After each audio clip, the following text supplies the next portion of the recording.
Yeah, should we start? Yeah, Yeah. sure. Okay. Um, Hello everyone. Welcome for today's talk on conversations on social reproduction. Today we have with us Dr. Gauri Pillai. The topic of her presentation is reproductive rights in India: the search for a new constitutional home. She is an assistant professor at the National Law School of India, University, Bangalore. Her research and teaching centers around comparative constitutional law and theory, discrimination, human rights and family law, and reproductive rights and justice. She completed the BCL and the DPhil in law from University of Oxford as a Rhodes Scholar. And she has been awarded the Max Weber Postdoctoral Fellowship at the European University Institute Florence. Welcome, Gauri, and we look forward to hearing your talk. You will have around 25 minutes to present your paper, and then we'll open the floor for comments and questions. Yeah, thank you. Please. Thanks, Shatapa, for that kind introduction, and thank you to Prabha for inviting me here. So my talk is going to be on my PhD thesis, which, as Shatapa said, is titled "Reproductive Rights in India: The Search for a New Constitutional Home." So my doctoral project responds to a very specific global and local context. Globally, we are witnessing a very fierce contestation around reproductive rights, specifically the right to abortion. Established rights are being rolled back because they don't find explicit mention in constitutions. New rights are being located by reading them into existing rights. In just the last 2 years, the United States, Thailand, Brazil, Argentina, Mexico, Colombia, Nepal, Sierra Leone, Chile, South Korea, Kenya, and Poland have experienced significant shifts in their rights framing around abortion.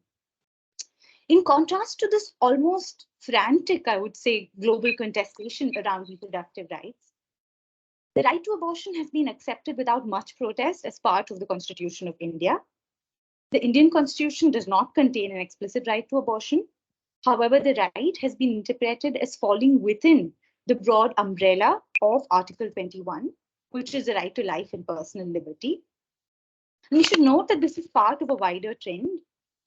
In response to the crisis of legitimacy that the Indian Supreme Court experienced after the emergency in the late 1970s in India, the court, in a bid to gain back some of its lost legitimacy, introduced several new jurisprudential shifts, one of which was this expansive reading of Article 21 to include within its fold several unenumerated constitutional rights. So as a result, the right to life and liberty has been interpreted to include the right to health, housing, privacy, dignity, livelihood, food, hygiene, sanitation, sleep, and of course, reproductive rights or the right to abortion. So my thesis is then set against this global context of contestation and this local context of an ever expanding Article 21. Responding to the local context, my thesis pushes back against this trend of treating Article 21 as the default repository for all unenumerated constitutional rights.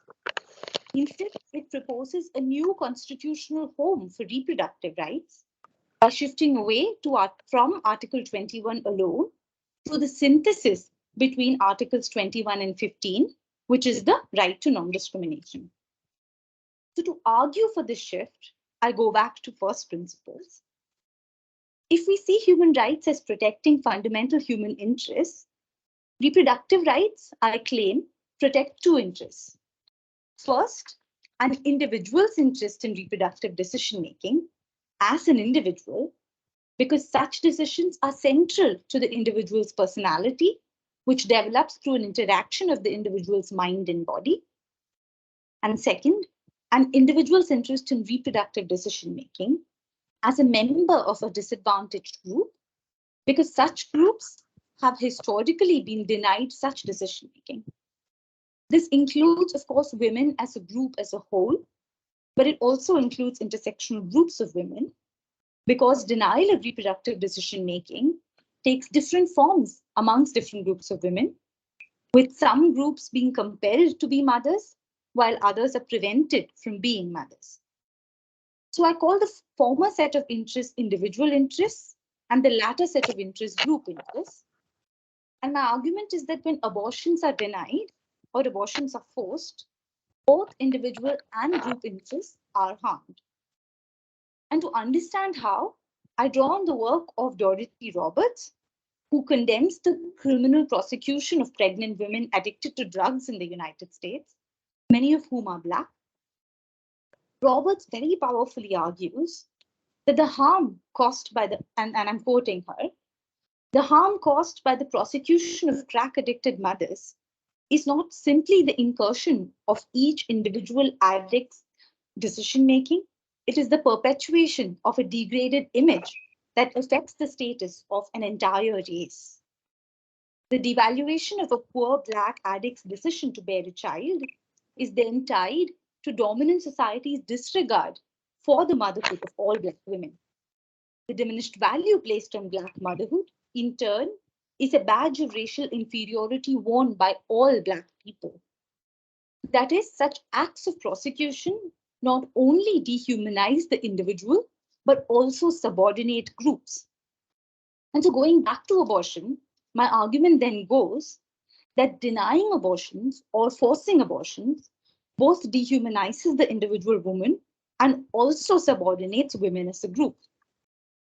I then show through an exercise in constitutional interpretation that in protecting constitutionally the right to an abortion, Article 21 protects individual interests, but not group interests. Article 15, in contrast, possesses the potential to protect group interests, acknowledge group-based subordination, and remedy it. And so through this broad scheme of argumentation, I arrive at my key conclusion that a new constitutional home for reproductive rights is necessary, which I argue ought to be the synthesis between Articles 21 and 15.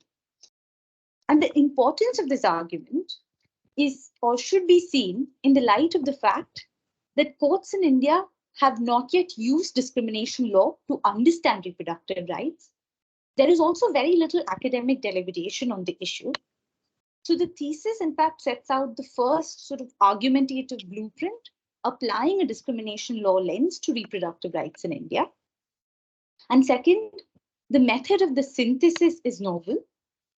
Within constitutional law in India, there is a tendency to treat rights in combination. So what do I mean by that? For instance, the criminalization of homosexuality was held to violate Article 21 and Article 15 and Article 19, which is the right to freedom of expression. My thesis zooms into that conjunctive exercise and shows how the rights acting not just in combination, but in synthesis is transformational for reproductive rights. And I demonstrate this through the example of two case studies, that of abortion and preventable maternal mortality and morbidity in India. And this argument has implications not just for India, but beyond India too, especially seen in light of the global context that I set out earlier. It demonstrates clearly that the battle for constitutionally recognizing reproductive rights should not stop at simply locating the right within the Constitution. Equally, if not more important, is where the right is located, or the constitutional home of the right, which then shapes both the interests that the right protects and how robustly the interests are protected. So having set out both the context of my thesis and its central argument, I'd now like to spend the remaining time illustrating the argument through a recent case by the Supreme Court, which is X versus NCT Delhi. It's a decision of the Supreme Court from October 2022, and it focused on the interpretation of the Medical Termination of Pregnancy Act, or the NTPA, which is a legislation from 1971. The central question before the Supreme Court in X versus NCT was whether unmarried women could be allowed to access abortions under a specific rule of the NTPA. So the petitioner, of course, here was an unmarried woman who was in a consensual relationship with her partner. Her partner deserted her once she got pregnant, and she sought an abortion at 22 weeks of gestation. Now, the Delhi High Court rejects her request because it reads the rule as excluding unmarried women. So the rule basically says that married women are allowed to seek abortions beyond a gestation period of 20 weeks if they experience a change in marital status, either through the death of their partner or through separation from their partner. So the claim of the petitioner was that even though she was unmarried, she came within the spirit of this rule, and therefore it should be extended to her as well, which the Delhi High Court rejects because it adopts a literal interpretation of the rule and says that since the rule applies only to married women, the petitioner would not fall within its scope. Therefore, immediately before the Supreme Court was a question of statutory interpretation, which is whether the rule in question, which is Rule 3B, applied to unmarried women or not. And in a sense, what the court did was to adopt the principle of purposive interpretation rather than literal interpretation, which was adopted by the Delhi High Court. And the Supreme Court held rather, that the purpose of the NTPA, which was to prevent women from dying from unsafe backstreet abortions, would be defeated if the NTPA was to be interpreted narrowly. And therefore, the court, in line with purposive interpretation, adopted a wide interpretation of the rule to include unmarried women within it. The court also looked at the intention of the legislature. In 2021, the MTPA was amended, and in another clause, the distinction between unmarried and married women was removed. So the court relied on this shift to argue that post 2021, the legislative intent was for the MTPA to apply broadly to unmarried women as well. And finally, we come to the part of the decision that's most relevant for my argument, which is where the court drew on constitutional rights to grant the petitioner an abortion. And we see a prototype of my argument in the court's reasoning on constitutional rights. First, in line with the established trend, the court located reproductive rights solely within Article 21, which is the right to life and personal liberty. Denying the petitioner an abortion was seen as violating various facets of Article 21, especially the right to decisional autonomy, which the court defined as the right to make decisions, and I quote, on vital matters of concern to life, including decisions about whether to bear a child or abort pregnancies. The court also acknowledged that this decision affects the course of an individual's life and could have cascading effects on their education, career, and mental well-being. The second right the court drew upon within the broad umbrella of Article 21 is the right to bodily integrity, or the right to make decisions about one's body. Crucially, the court recognized the severe consequences of an unwanted pregnancy on a woman's body and refused to treat the labor in childbearing as quote unquote normal. The third right the court relied on is the right to dignity. Depriving women of reproductive autonomy was seen as violating their right to dignity, which is the right of every individual, the court held, to be treated as a self-governing entity having intrinsic value with the ability to make self-defining and self-determining choices. The court also made strong affirmative statements in support of a right to abortion under Article 21.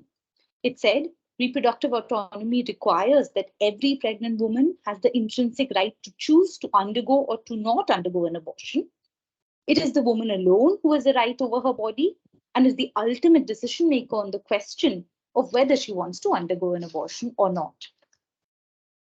For the first time, the court also explicitly adopted a discrimination law framing in an abortion case. As I mentioned, this is a trend that is not found within judicial decisions on reproductive rights in India. However, here the Supreme Court focused on discrimination on ground of marital status. So the court held that the distinction in the rule between married and unmarried women was based on the unconstitutional stereotype that only married women engage in sex, a notion the court described as having passed into the archives of history. Such discrimination, the court therefore held, was unconstitutional. What the court, however, did not do was to identify discrimination on ground of sex or gender. And at the outset, a discrimination claim does exist on ground of sex or gender. when women are denied an abortion or forced to have an abortion. To understand how, we need to understand what discrimination means constitutionally. So to assess whether an act constitutes an act of discrimination, the Indian Constitution asks, does the act disproportionately affect a particular group? And does it have the effect of reinforcing, perpetuating, or exacerbating the disadvantage of that group? And disadvantage here is understood multidimensionally. It can be material or socioeconomic. It includes entrenching stereotypes about members of groups. It is structural rather than individualistic in nature and can manifest through denying members of groups participation in decisions concerning them. Here, the act of restricting abortion, of course, affects women as a group, and it has the effect of reinforcing their disadvantage along the multiple dimensions. Women bear a disproportionate amount of the responsibility of childcare, and being denied an abortion, as the petitioner was by the Delhi High Court, impacts her participation within the home and outside of it. And this has socioeconomic implications for her. Such denial is also often based on stereotypes about women either as mothers or as incompetent decision makers, which are then entrenched through such denial. And together, these maintain forms of structural inequality. So this specific recognition was absent within the court's reasoning on reproductive rights. And now, if we go back to the initial framing that I set out, the court thus identified how the denial of reproductive decision making through the denial of abortion to the petitioner dehumanized the petitioner as an individual through its reasoning on Article 21. However, the court did not recognize how it subordinated the petitioner as a woman and how it subordinated women as a group by discriminating against them. That is, in housing the right to abortion under Article 21, the court protected individual interests but failed to protect group interests. At this stage, it is important to ask what would have changed had group interests been taken into account through the right to non-discrimination under Article 15, because even with Article 21 alone, the petitioner was ultimately granted the right to abortion, and she did undergo an abortion. So I argue that there would have been two significant shifts. The first, the effects of the synthesis between Articles 21 and 15. So earlier, I spoke about the method of the synthesis between rights rather than their mere combination.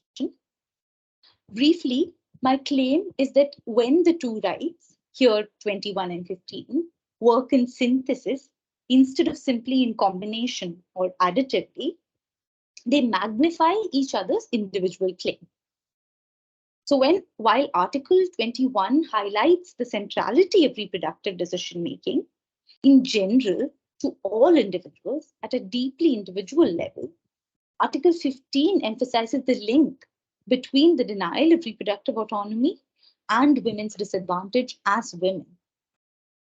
The centrality of reproductive decision making to an individual heightens the egregiousness of discriminating against that individual within the reproductive sphere. That is, Article 21 is here magnifying the claim under Article 15. And in turn, the relationship between women's history of disadvantage and the denial of reproductive autonomy means that such autonomy is that much more significant to women, which is Article 15 magnifies the claim under Article 21. Thus, in essence, the new constitutional home, which is the synthesis between Articles 21 and 15, captures not just the whole range of rights violation, 21 and 15, but its full extent, 21 in synthesis with 15. The second change that would have been initiated is the transformation of the limitations inquiry. Constitutional rights are rarely absolute. They're usually subject to certain limitations as per a predetermined standard. The right to abortion in India is likewise not absolute, and to limit it, the proportionality standard has to be satisfied. Proportionality has four prongs: legitimate aim, suitability, necessity, and proportionality. That is, the restriction must follow a legitimate aim. The means adopted must be suitable for achieving that aim. Even if suitable, the means adopted should be necessary. That is, there should not be any less rights restrictive measure which achieves the aim to a real and substantial extent. And finally, the harm from the restriction must not be disproportionate when balanced against the benefit from it. So typically, the right to abortion is limited to meet the interests of the fetus as a form of potential life. Empirical evidence shows that restrictive abortion laws are neither suitable nor necessary to protect fetal interests or to achieve the aim of protecting fetal interests. They are not suitable because restrictive abortion laws often do not prevent abortions. They only push abortion seekers outside the healthcare system and result in unsafe abortions.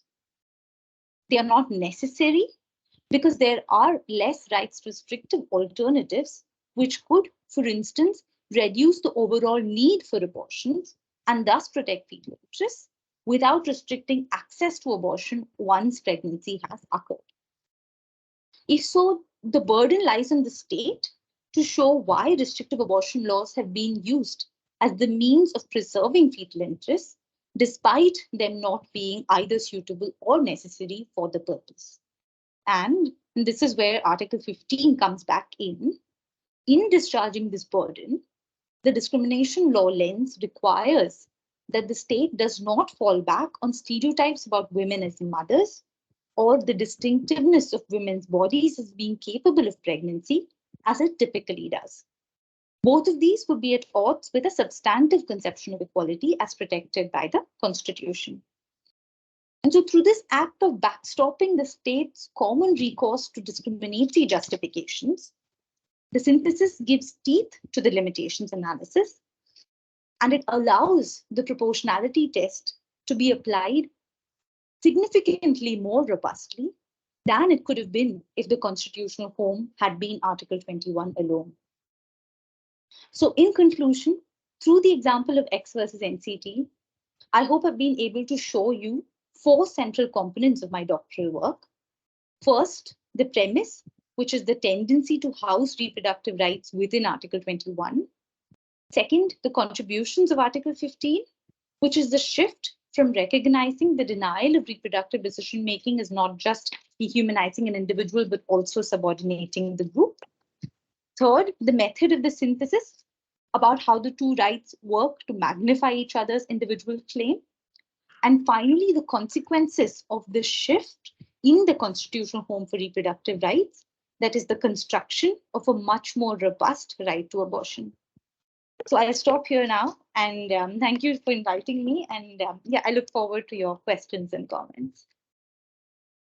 Thank you, Gauri, for this fascinating presentation. And I think you have really brought out some very important aspects of reproductive rights, agencies and justice. And I'm sure we have on the floor today many legal professionals who would be really, interested to ask you many questions related to this your research.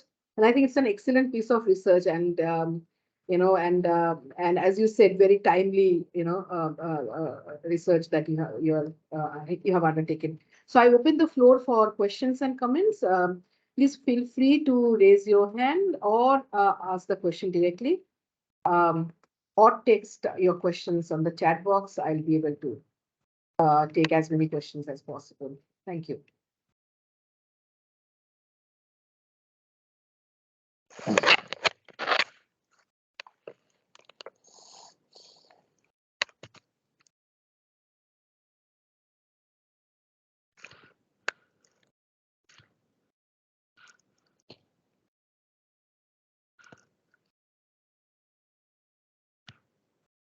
Okay.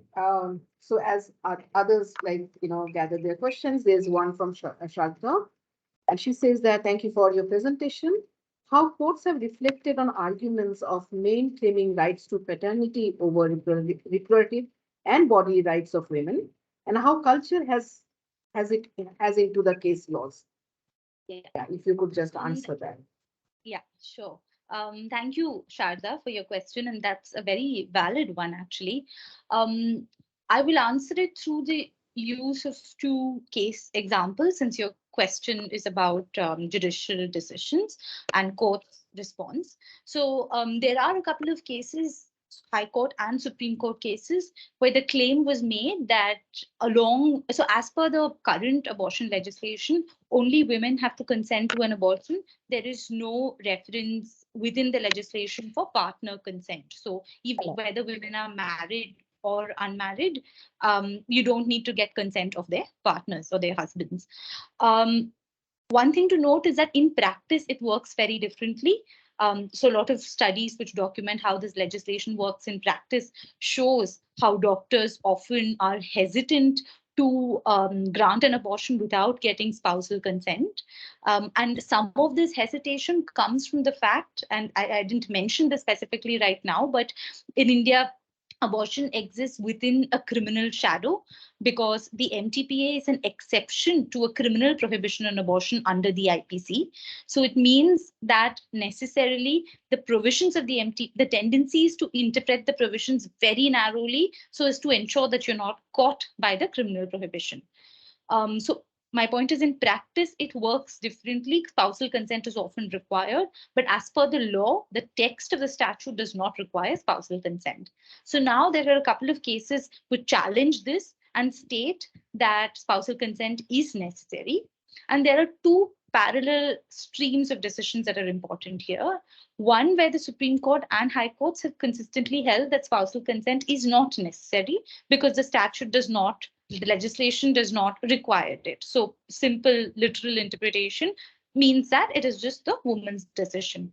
But in parallel proceedings, when cases for divorce are brought on the ground of cruelty, which is an explicitly mentioned ground under Section 13 of the Hindu Marriage Act, especially, courts have held that having an abortion without the consent of your partner amounts to cruelty, and therefore they've granted men divorce.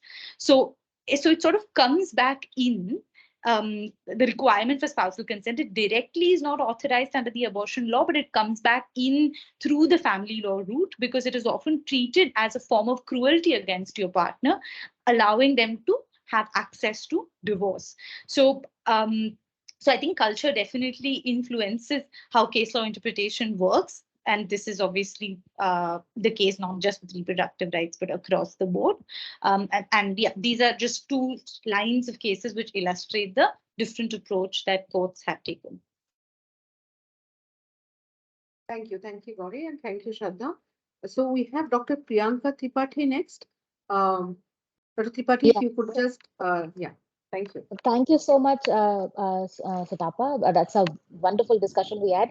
And thank you, Gauri. I mean, I think you brought in a very different perspective of integrating different articles through which you view abortion. I just had one question because I come from the discipline of literature. I was just wondering how does, when we talk about a law in the context of India, we kind of build in a very homogeneous category for women. So we see that, okay, Hindu women are also same, Muslim women are also same, Christianity. But when we take up the focus of different religious discourses, they identify fetus in a very different way. So, like, for example, Christianity from the very beginning considers it's a life. In Islam also, it's kind of prohibited. So, and of course there are cultural stigmas as well. So how do you think law negotiates within these kind of spaces where religion and culture intersect with legal discourses, and if you can give me some examples based on that. So that's a great question. Thank you, Dr. Tripathi. It's so relevant, especially in light of all that's happening on for example, the ban on hijab in India. I mean, that really also centrally addresses this question of religion, culture, and the law. So on the question of fetal interest, India is quite an anomaly, which is why, for example, countries like the US are not good comparators for India to draw from, because Mhm, fetal mhm, interest, just like abortion is contested in the US because of this question of fetal interest, abortion is not contested in India because fetal interests have never really been an issue. So if we look at how debates on the legislation, on the MTPA happened in the Legislative Assembly, we see that fetal interests were barely raised. And though it was raised by a couple of people, of course, from Christian groups who termed abortion murder, almost the whole of the Legislative Assembly was quite clear that it is not murder and we want to pass this legislation. And the reason why is probably because the underlying rationale for abortion, or a relatively liberal abortion legislation in India, is population control. It is quite, even if you look again at the debates, there is a very clear strand of reasoning which supports relying on abortion as a method of controlling population. And so because at the time, in the 1970s, at the time that this was introduced, population control was a big part, I mean, it still is, but it really was a big part of government agenda back then. So that is why on the question of fetal interest, even though different religious texts understand it differently, legally, Indian law is quite clear that fetus is not life. And this has come up repeatedly before courts. There's been a 2005 decision from the Rajasthan High Court, Nand Kishore versus State of Rajasthan, for example, where the claim was made that the um, abortion legislation violates the right to life of the fetus. And there the court was quite clear that the fetus does not have a right to life because the fetus is not an entity with life. And then fast forward many years later to 2009, where the Supreme Court also holds similarly. The court identifies that the fetus is an entity with potential life, but it is not an entity with the right to life. And it draws this language of potential life also from the US, because before that it did not really exist. So it draws on Roe v. Wade as a matter of precedent, and that language kind of enters Indian constitutional discourse. And like I began my answer to you by saying that US is not the best comparator for India, just because the context on abortion is so different. So that, to me, that's an example of bad use of, or methodologically incorrect use of comparative law, that there was some like cherry picking of a decision from a country without really taking its context into account. So yeah, so the response of the law has been really to not recognize the fetus as an entity that is possessing the right to life. But at the same time, I do think my reading of the cases is that this trend is becoming stronger. And which is why I think the portion in my thesis and in the argument that I presented to you on how you push back against the fetal rights trend by using the constitutional jurisprudence that we already have is extremely important, because whether it's through incorrect sort of transplantation or through conservative forces socially, this trend is gaining prominence, and therefore we kind of can't really ignore it anymore. Thank you so much. Thank you so much, Gauri. And I see Professor Prabha Koteeswaran. I mean, it's lovely to see you, and I look forward to your comments on the lecture, ma'am. Yeah. So Thank you, thank you, Dr. Tripathi. And yeah, so we have Prabha. But just before Prabha, I think Shraddha was, like linking her question. She also says that it also links to the inability of, discussing marital rape.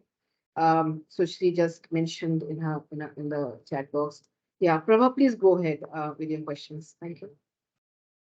No, that's fine. I mean, Gauri, do you want to respond to that, the angle of it? Because it is mentioned by the Supreme Court. Yeah, exactly. Yeah. So the Supreme Court, probably as is the tendency with some decisions by Justice Chandrachud, kind of touches on several important aspects beyond just the specific question for the court on this question of unmarried women. So the court located the right to abortion by also looking at the barriers to accessing abortion. And it looked both at legal barriers and social barriers. So legal barriers are other laws which prevent access to abortion, of course, and social barriers are things like inaccessibility of hospitals or lack of economic capacity, things like that, or the spousal consent requirement. So within the legal barriers, one of the aspects the court considered is the marital rape exception under Article 375, and the fact because rape is a ground for abortion under the MTPA, but if marital rape is not seen as rape, then women cannot claim that specific ground, which the court recognized as a barrier to accessing abortion. And it understood this right to privacy or liberty, it's sort of multifaceted right, as not just providing a negative right to abortion, but also providing a positive duty on the state to remove all of the legal and social barriers. So that's a really important step that the court actually took, reflecting some of its earlier decisions. So on marital rape, the court mentioned that the marital rape exception, or the court hinted that it is unconstitutional because it creates unconstitutional deprivations of sexual autonomy.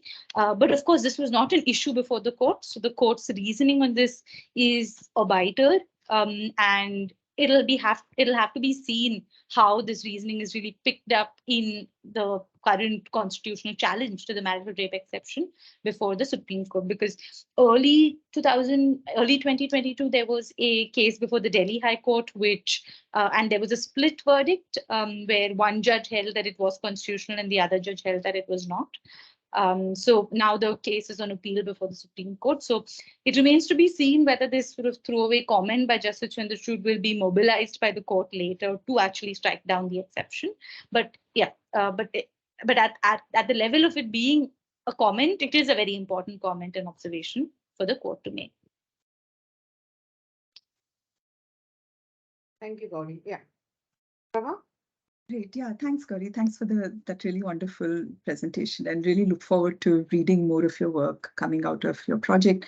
So I guess I had two questions. One was about obviously the arguments you make around incorporating 15.3 is, it's very important, for various sort of pragmatic and normative reasons.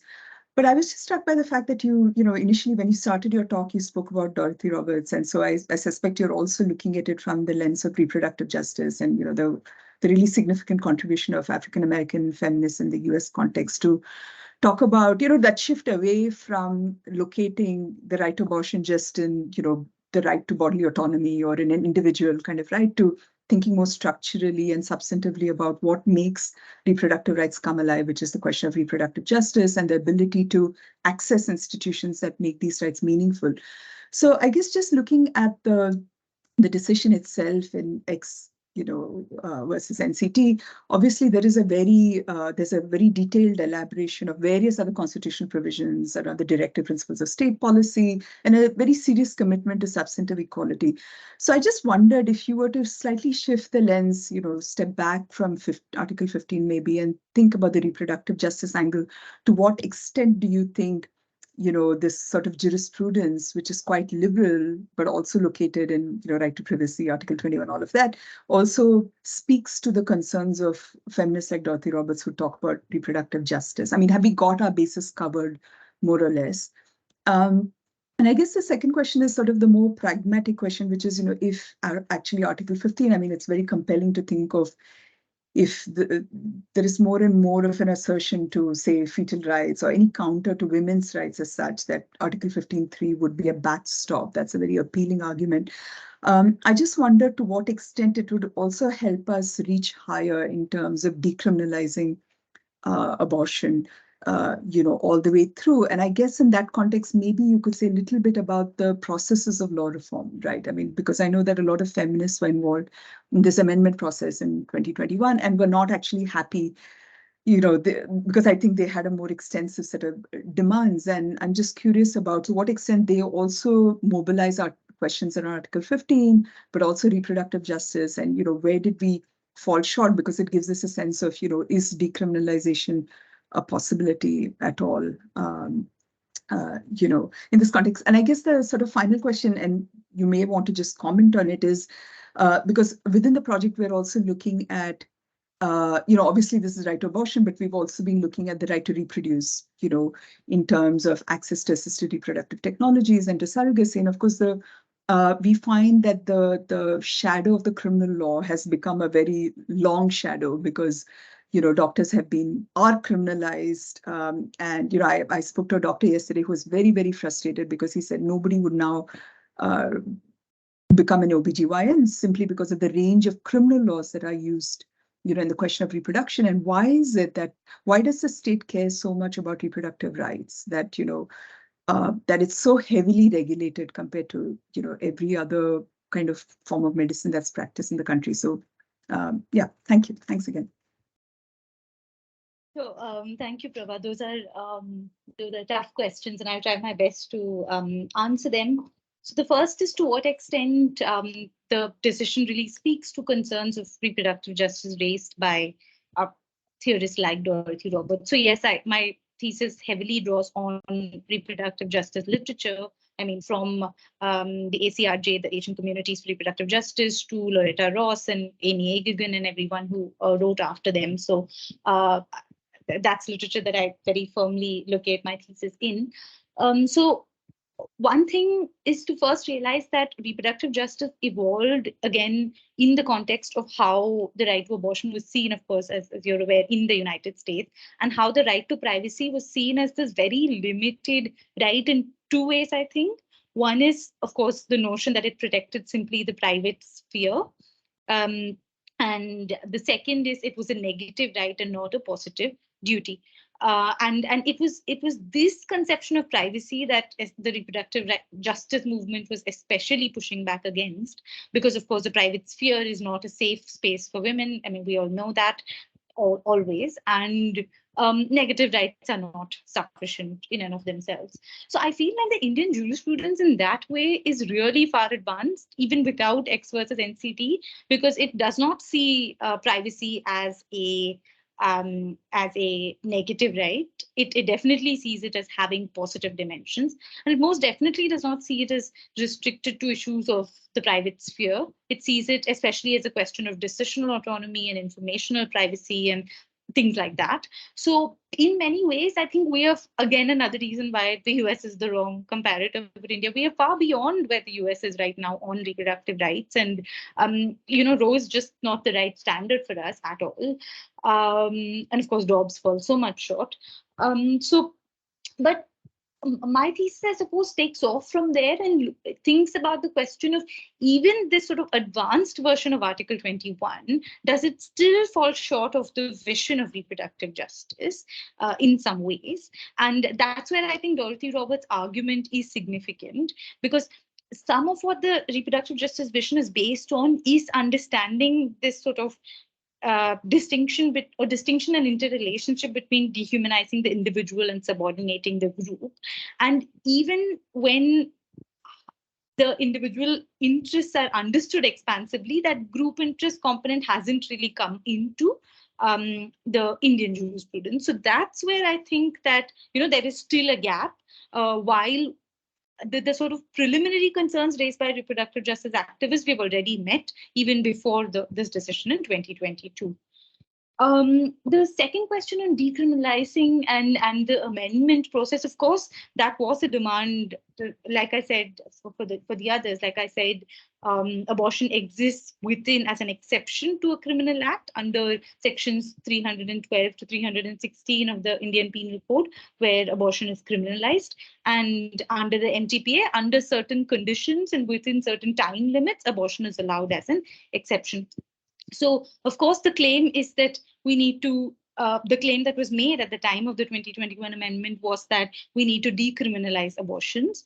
I feel that the reason the claim didn't get accepted, and this is again my sense from reading the debates, is that abortion continues to remain within that sort of health paradigm.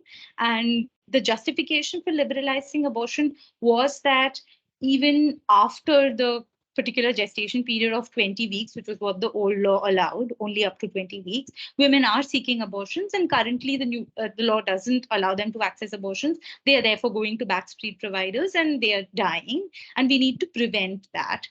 So it is from that concern of let's save women's lives, which is of course extremely important, that this liberalization really came. And that's probably a charitable interpretation of it, but I think that's as far as it goes, which is why the demand to decriminalize was not really on the table. They were not really looking at anything very extensive. They were simply looking at, and they were also aware that so another probably good thing to mention is there's section 5 of the MTPA, which allowed abortions even beyond the explicitly listed grounds, if there was an immediate threat to life of women. So many women who had pregnancies beyond 20 weeks started going to courts, High Court and the Supreme Court, seeking abortions under this clause. So then there was almost an evolution of jurisprudence without a legislative guidance. So it was also kind of responding to that trend and saying that, well, courts have already pushed the limits past 20 weeks to, 24, 26 weeks. So the legislature should kind of catch up.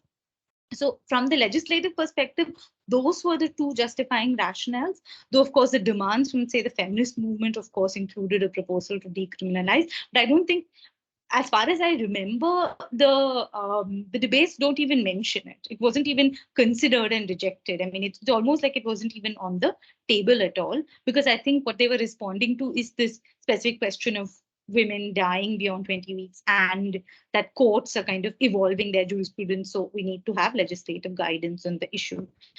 I do, of course, think that the framing that I propose has significant potential in that direction, and the different arguments that I make also about both about how the rights could work in synthesis and about the limitations analysis would work there. So the state should, of course, be required to justify why criminalization is necessary and the kind of excessive criminalization that it does. And then we need to scrutinize the justifications that are offered and kind of see if there are assumptions underlying them. And I think Article 15 would catch some of those assumptions better than Article 21. And so that's the argument, that those assumptions need to be smoked out, essentially, from the state's justifications. So I think that definitely the arguments that I make in my thesis have potential there. And finally, on the issue of the right to reproduce, so I kind of heard you as saying two things. One is the question of excessive criminalization, which this decision actually does address.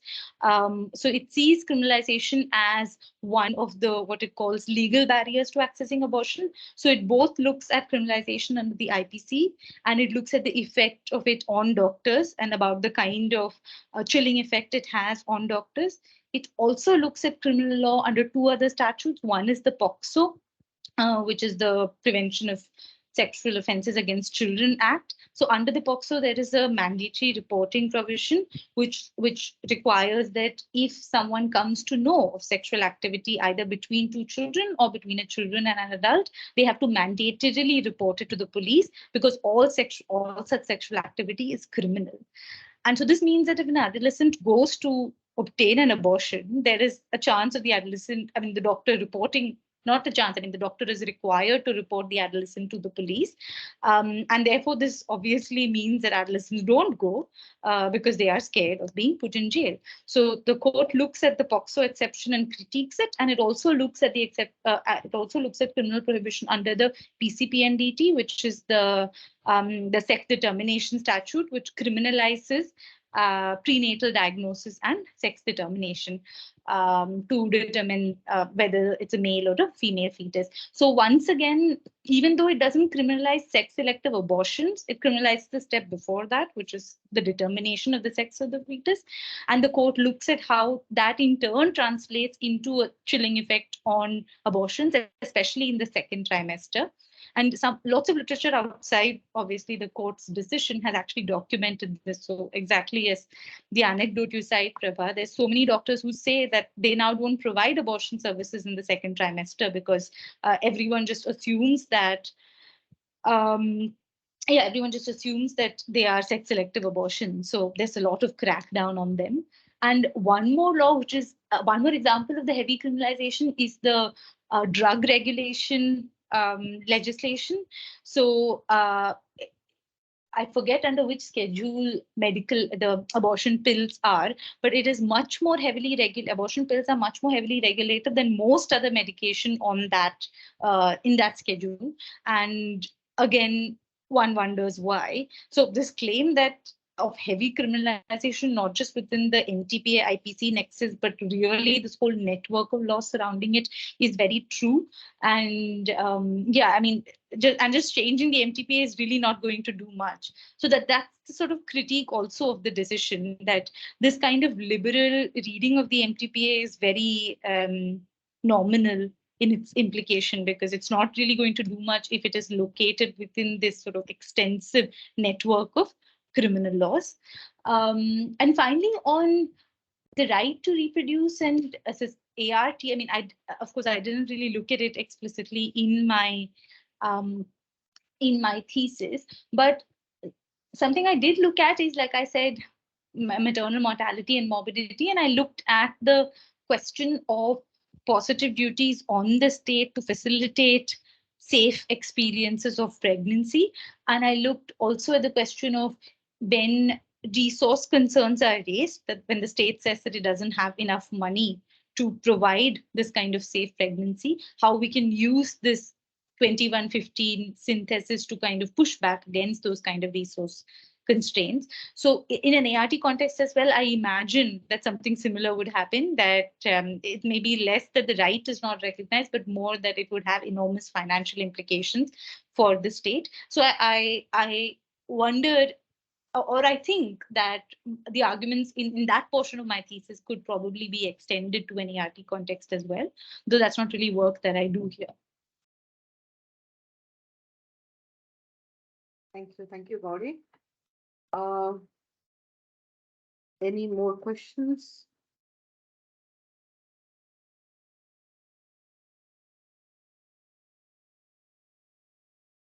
No, not that I see.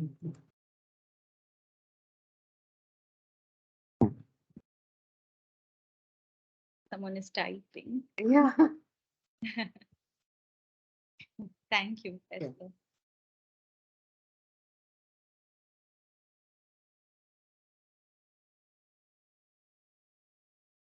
So are they, I mean, I guess thinking, sorry, can I ask another question? Yeah, please go ahead. Yeah. So I guess in terms of, because obviously the constitutional framework we have in this very robust constitutional jurisprudence we have in the Indian context, we share with other post-colonial jurisdictions. I mean, are there other countries that have taken this debate a bit further in relation to, say, abortion and reproductive rights, or not quite? And I guess one of the things that also came up from the decision was the fact very early on that Justice Chandrachud says, this also includes, well, he doesn't say specifically trans, but he says it's not limited to cisgender. So I just mean, what does it mean also for, because there's this huge revolution around, gender identity. I mean, so is there something that are other countries, have they really gone down the path that you're suggesting, which is to have a more robust understanding from a feminist perspective of reproductive rights, but also being gender inclusive? So one example that immediately comes to mind is when abortion in Argentina, Mexico, I mean, last year when the changes happened with and those were also through constitutional court decisions, they actually did go further because they struck down criminalization, not entirely, but partially. So they say, for example, that I think it's Argentina which says criminalization is not allowed till 14 weeks. So they kind of decriminalize the first trimester, so to say. So then, and the decision is not in English. I haven't read summaries of it. And this is, of course, a big problem with some of these, especially because lots of the countries that I would like to read, recently I was trying to read some cases from Nepal and none of them are in English again. So I haven't read the decision, but from the summaries of it that I have read in the blogs and the analysis and things like that, they do kind of adopt that robust understanding building on several constitutional rights. But of course, I mean, the nuances of the argument that I'm making about the synthesis and things like that isn't really reflected there. But I think they do take the debate further by kind of responding to your question, Prabha, about whether these kind of arguments can, actually lead to unraveling that foundational criminal sort of prohibition on abortion. So that definitely exists. I see that Esther has a question. Yeah. Could you read the question, Gauri? Sure. So the question is, you said that right to life argument is borrowed from the US context and used in India. Could you say a little bit more about who uses this language and how? So what I meant by that was that the first time that this language of So if we trace how the fetal interest kind of argument has evolved, so like I said, in 1971, when the legislation was being introduced, it was barely considered. There were a few voices that raised it, that the abortion is murder, that kind of line of argument, but they were very quickly shut down. So it was almost a unanimous approval of the abortion legislation, though the reasons, like I said, might be different from recognizing from feminist arguments that they were very sort of state-centric and population control driven. But and then in some of the later decisions in the 1980s, 2005, they're quite clear that the fetus is not a human life. What the 2009 Supreme Court decision does is it draws extensively from Roe versus Wade, and it uses this language of which was adopted in Roe versus Wade, that the state has a compelling interest to protect potential fetal life. So that's the specific language that Roe versus Wade uses. So in Suchitra Srivastava, which is the 2009 Supreme Court decision, the court recognizes two things. For the first time, a Supreme Court decision recognizes a fundamental right to an abortion. So that's why that case is extremely significant. But at the same time, it says that this right is limited because the state has a duty to protect compelling fetal interests. And for that portion of its argument, it draws from Roe versus Wade. And now Suchitra Srivastava, because it's the first case to have done this work of recognizing the right to abortion, has become central authority on this point and is cited in pretty much every reproductive rights decision afterwards. So this language of compelling interest now kind of gets replicated in pretty much every decision that comes from High Courts or Supreme Court after that. So that's what I mean by whether Roe versus Wade should even have been used in Suchitra Srivastava is a question. And to me, it should not have, because that fetal interest has not been a concern in India, while it has in the US. But now it was used, and then kind of this language entered the jurisprudence, and now it's become a part of the jurisprudence. And in fact, there's a Kerala High Court decision from 2 years ago, which uses this part of the reasoning in Suchitra Srivastava to argue for, the petitioners rather, to argue for a right to life of the fetus. So we kind of see how now that's becoming part of doctrine, which is very worrying because, if you see it as as an act of transplantation, that shouldn't really have happened.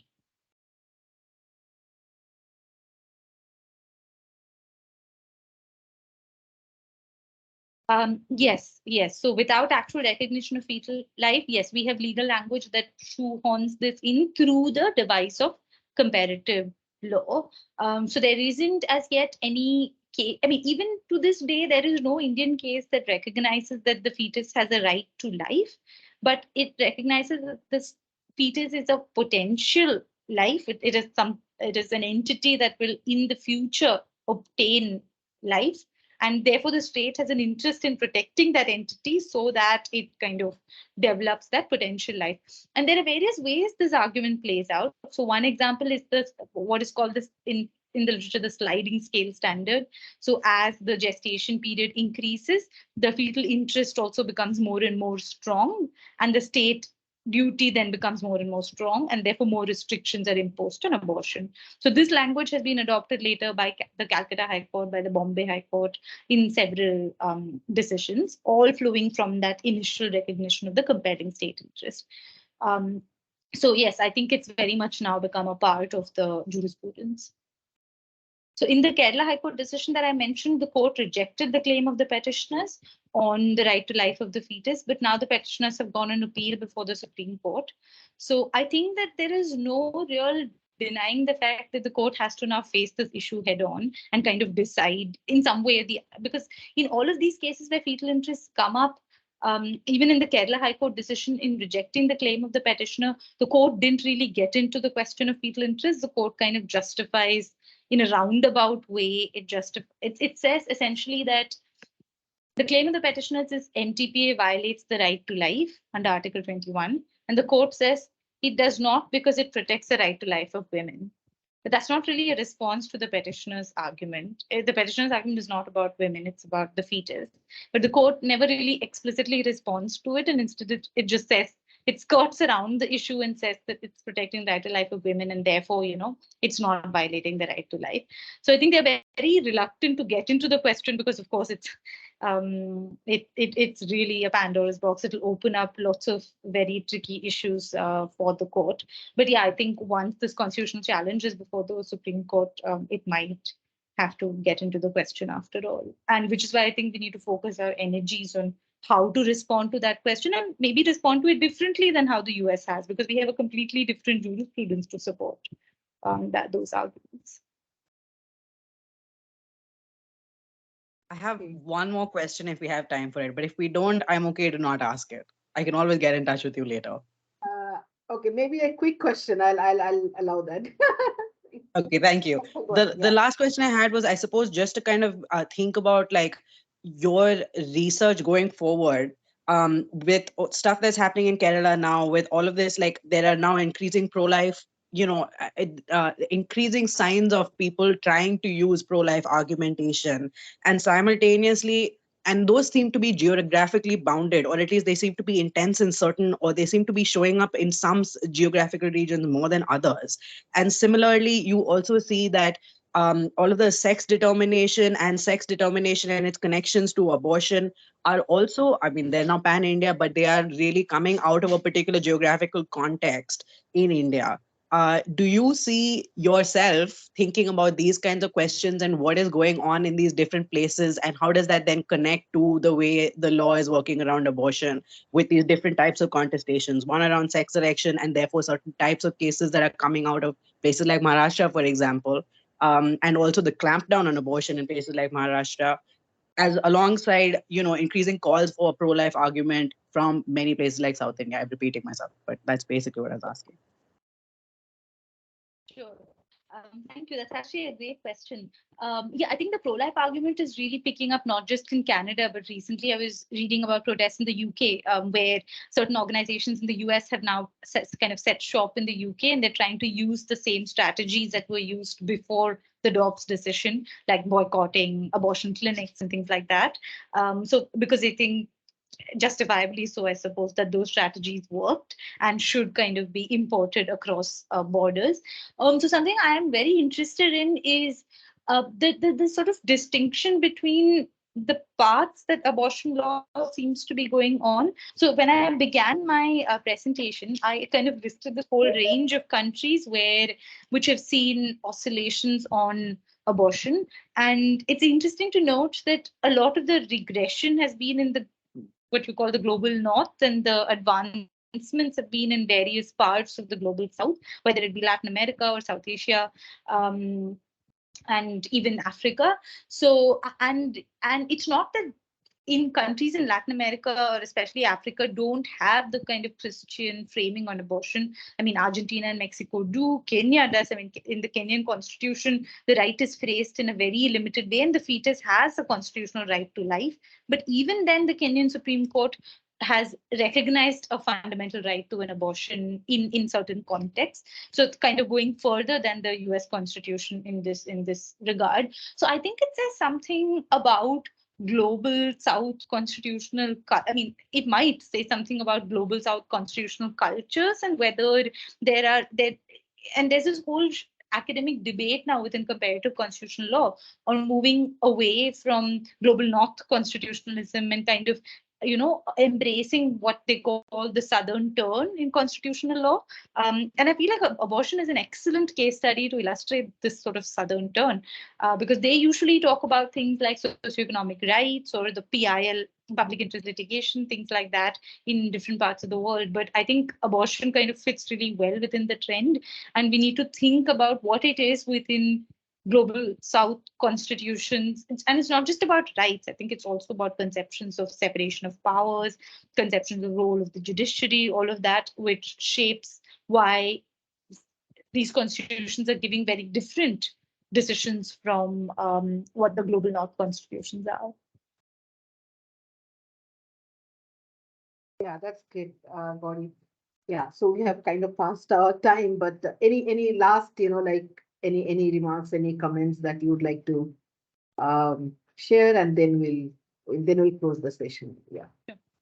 Yeah. No, I mean, this was great. I got asked so many interesting questions. I mean, I've been presenting some versions of this for a few years now, I suppose, ever since I started doing my doctorate work. And it's always exciting to present it to a new audience. And I always get asked questions that I haven't really, or versions of questions that I haven't really grappled with before. So I'm really grateful for the opportunity, and thank you so much. Okay, wonderful. Thank you, Gauri. I think it was a fantastic session, and and as I said, you have really, really brought out some very important, aspects of reproductive rights and justice. And we really look forward to seeing your work very soon, more work, and a publication coming the way. Yeah, thank you. And unless Prabha, you have something to say. Okay, wonderful. No, just Okay, thank thank you. you. Thanks very Thank much. you all. Thank you for joining this session. Yeah. Okay. Bye-bye. Thanks a lot. Bye. Thanks. Bye. Yeah.